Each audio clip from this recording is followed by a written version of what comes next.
उसने हेलो कहा। मैंने हाय।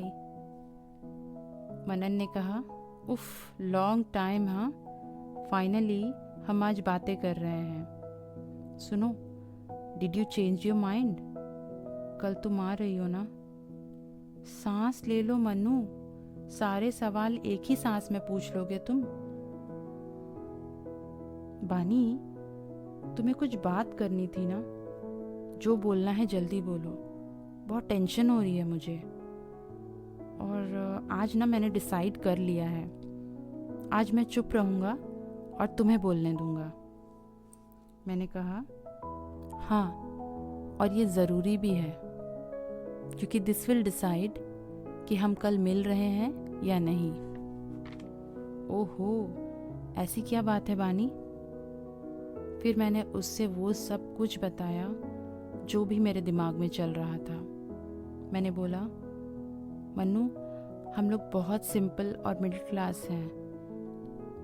इवन शादी फिक्स होने के बाद I will go for very simple wedding. और वैसे ही मैं तुम्हें नहीं रोकूंगी, बट जो भी सिचुएशन है यही है।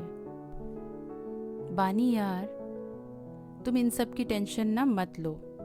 मुझे सिर्फ अपनी लैंग्वेज बोलने वाली लड़की चाहिए थी, ताकि मैं पब्लिकली भी उससे सीक्रेटली बात कर सकूं। और सुनो, ये मिडिल क्लास, ये कास्ट, अगर ये सब देखता रहूं ना तो अब कुंवारा ही मरना पड़ेगा। So just chill. और क्या है, बोलो मैडम। वैसे भी आप बाद के बारे में सोच सोच के बहुत टेंशन लेती हैं। ये बताओ कि कल मूवी चलें फैमिली के साथ? भैया भाभी भी आएंगे। मैंने कहा, नहीं, जिस पर्पस के लिए मिल रहे हैं उसी के लिए मिलते हैं। But you have to take permission from Megha di. Manan ने कहा, you don't worry, that I will manage. उस दिन हमने ऑलमोस्ट 3 घंटे बातें की और फाइनली ये डिसाइड हुआ कि कल ऑफिस के बाद वो मुझे पिक कर लेगा। अगले दिन ऑफिस में कुछ एक्स्ट्रा ही काम था। 5 बजे मिलने का टाइम था और 4:30 तक मैं घर नहीं पहुंची थी।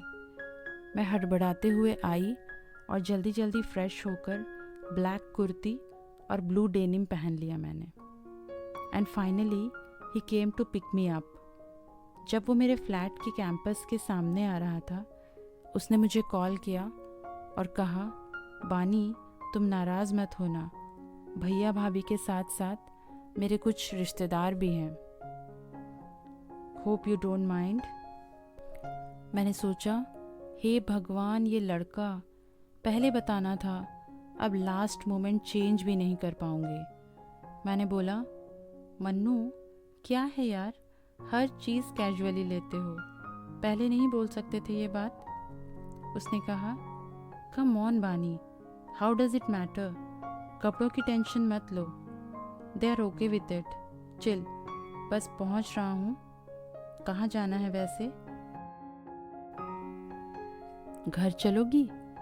मैंने बोला, तुम पागल हो क्या, कभी भी कुछ भी बोल देते हो। घर कैसे जा सकती हूँ? किसी कॉफ़ी शॉप में चलो। उसने कहा, तुम और तुम्हारा ये कॉफ़ी शॉप का ऑब्सेशन। फिर उसने पूछा, is this our second cup of tea? मैंने स्माइल कर दिया।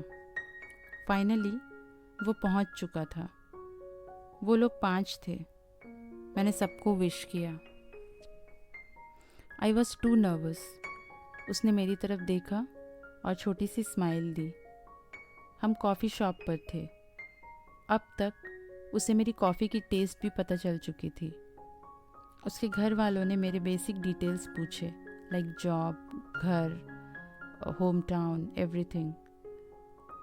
उन्होंने पूछा, तुम लोग कब कैसे मिले, एज इफ़ मैं उसकी गर्लफ्रेंड हूँ और वो मुझे घर वालों से मिलवाने लेके आया है।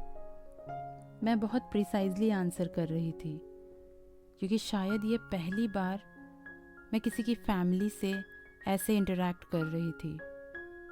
इस पूरे इंटरव्यू सेशन में अजीब बात ये थी कि मैं खुद को बहुत अकेला फील कर रही थी। मनन चुपचाप सुन रहा था, एज इफ वो मुझे पहचानता ही नहीं था या फिर वो मुझसे पहली बार मिला हो। पर ये बात मनन के बड़े भाई को समझ में आ रही थी। भैया ने मुझे कहा, अरे easy, you both take time, थोड़ा मिलो, थोड़ा कंफर्टेबल हो जाओ, फिर ही किसी नतीजे पे आना। And he was absolutely right at his place. पर उस दिन मैं बिल्कुल मनन को नहीं पहचान पा रही थी। जो लड़का 2 मिनट बिना बात किए नहीं रह पाता था, वो आज पूरे 1 घंटे से चुप बैठा था। अब तक तो हल्का फुल्का इंटरव्यू चल रहा था। अब आया फाइनल सवाल। One of his relative asked, तुम लोग कौन से सबकास्ट से बिलोंग करते हो? मैंने मनन की तरफ देखा और बता दिया। उनका फेशियल एक्सप्रेशन थोड़ा सा बदल चुका था, पर साथ ही मैंने जानबूझ के ये लाइन ऐड कर दी थी कि मैंने सब कुछ मनन को बोल दिया है। कॉफ़ी शॉप में मनन ने बिल पे करने के बाद कहा, चलो आई ड्रॉप यू।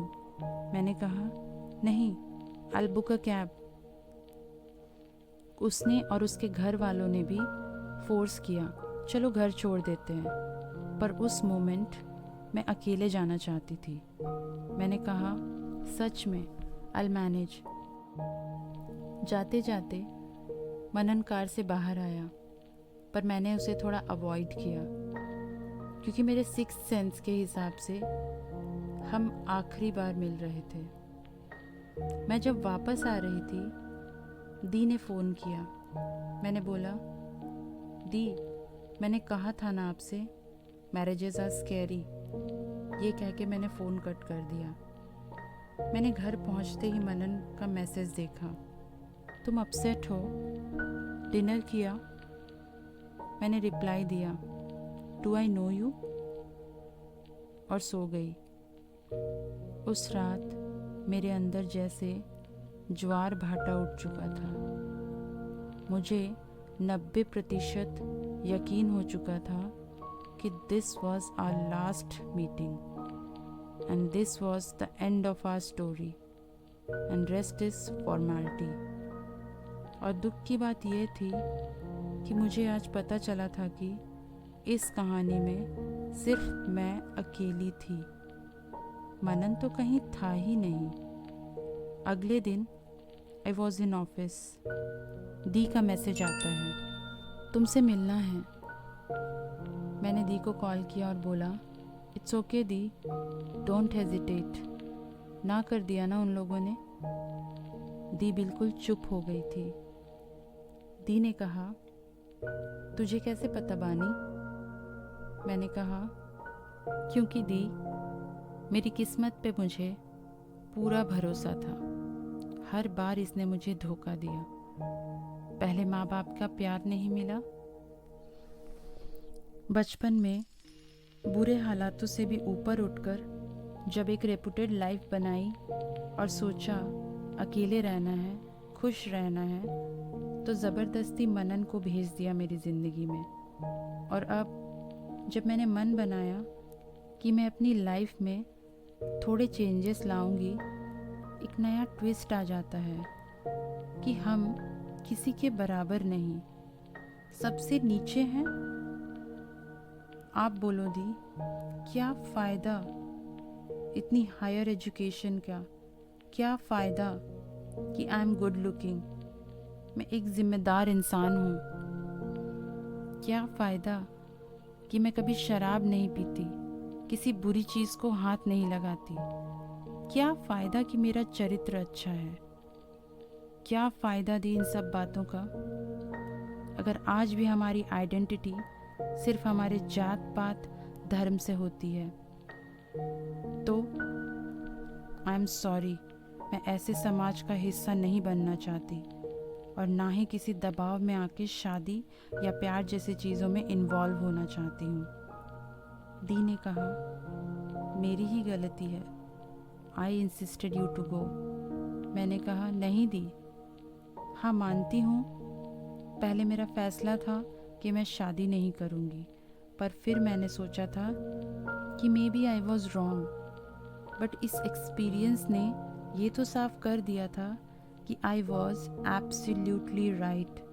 अब मुझे कोई डाउट नहीं कि मुझे शादी, रिलेशनशिप, इवन फ्रेंडशिप भी नहीं चाहिए किसी की, क्योंकि अगर प्यार या शादी जाति के आधार पर बनते हैं तो दोस्ती भी ऐसे ही होनी चाहिए, क्योंकि वो भी एक्चुअली ज़िंदगी भर का ही साथ होते हैं ना। सो नो मोर रिलेशनशिप्स दी ने कहा। एक बार मनन से बात नहीं दी, उस इंसान से पूछने के लिए मेरे पास इतना कुछ है, लेकिन मैं नहीं पूछूंगी, क्योंकि अगर मैंने वो बात पूछ ली तो मैं टूट जाऊंगी। इसलिए नहीं कि मुझे वो अच्छा लगने लगा था, इसलिए क्योंकि मैंने अब तक जिस मनन को पिछले 9-10 दिनों से जाना था, अब वो मनन मुझे नहीं दिख रहा। ये कोई और है दी, ये वो मनन है ही नहीं। उसको जाने देते हैं, दी ने कहा। घर आएगी? मैंने कहा नहीं दी, I need some time with my self. मैं ऑफिस से जल्दी छुट्टी लेकर पार्किंग लॉट से अपनी कार निकालने लगी। ड्राइव करते हुए बारिश हो रही थी। वो सारे मोमेंट्स आंखों के आगे आने लगे। मनन का वो लड्डू खाता हुआ चेहरा, उसकी बातें, मेरे हाथों की मेहंदी राधा कृष्ण वाली जो अब तक नहीं मिटी थी। उसके ऊपर से बार बार मनन का कॉल आ रहा था। 2-3 बार मैंने कॉल कट किया, फिर फ़ोन रिसीव करके मैंने कहा, मनन लिसन टू मी फर्स्ट।